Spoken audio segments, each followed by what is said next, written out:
ধুবুৰী মঠৰ মহাবীৰ মহাৰাজে গোলকগঞ্জ মঠৰ ৭৫ বছৰৰ এক বৃদ্ধ মহাৰাজক শোৱা কোঠালিৰ পৰা বাহিৰ কৰি তলা মাৰি দিলে। উক্ত ঘটনাই অঞ্চলটোত বিৰাজ কৰিছে তীব্ৰ চাঞ্চল্যৰ। প্ৰাপ্ত তথ্য অনুসৰি দীৰ্ঘদিন ধৰি চলি আছে গোলকগঞ্জ মঠৰ বিবাদ। বৰ্তমান মঠ পৰিচালনাৰ দায়িত্বত আছে বিশ্বৰূপ মহাৰাজ। বিশ্বৰূপ মহাৰাজৰ অভিযোগ মতে ধুবুৰী মঠৰ মদন মহাৰাজ আৰু মহাবীৰ মহাৰাজে নানা কৌশলেৰে বিশ্বৰূপ মহাৰাজৰ নামত দুবাৰকৈ মিছা কেছ দিছিল।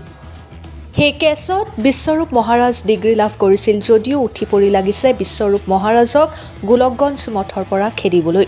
যোৱাকালি তথ্যবিহীনভাৱে মহাবীৰ মহাৰাজে লগত পুলিচ লৈ আহি গোলকগঞ্জ মঠৰ ৭৫ বছৰৰ এক বৃদ্ধ মহাৰাজক শোৱা কোঠালিৰ পৰা বাহিৰ কৰি তলা মাৰি দি থৈ যায়।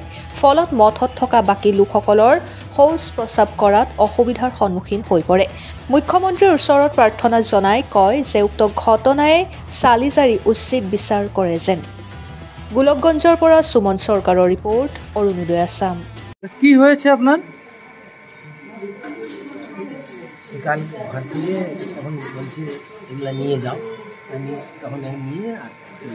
কে বলছে আপনাকে বের হয়ে যেতে? মহাবীর মহারাজ।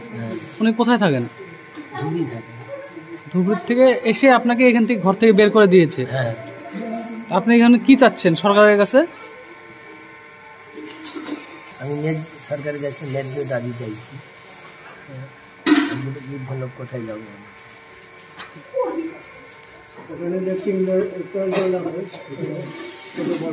লাগানো, হ্যাঁ, ওর কি উদ্দেশ্যটা কি?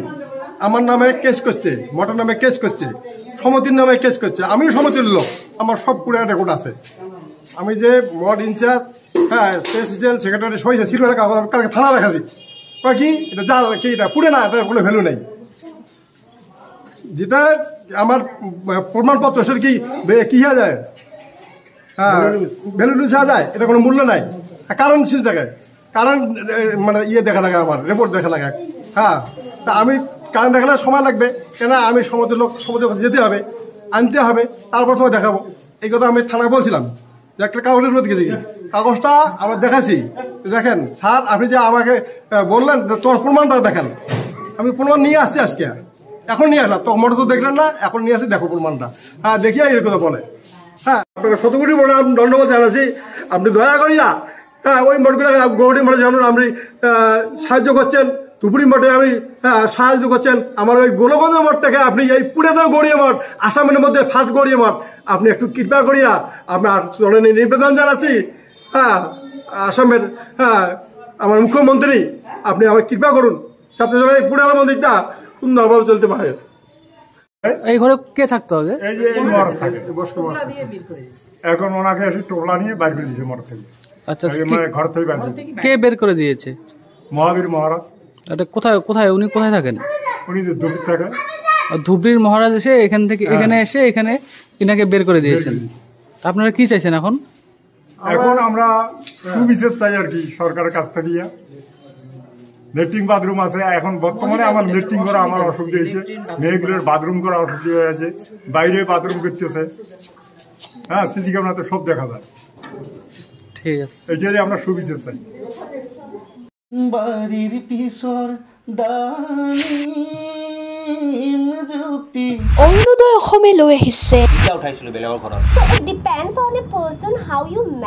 এক ব্যতিক্ৰমী অনুষ্ঠান। চাবলৈ নাপাহৰিব, য'ত থাকিব অসমৰ চুকে কোণে লুকাই থকা বিভিন্নজনৰ সুখে দুখে ভৰপূৰ জীৱন সংগ্ৰামৰ মন চুই যোৱা এক বিশেষ অনুষ্ঠান।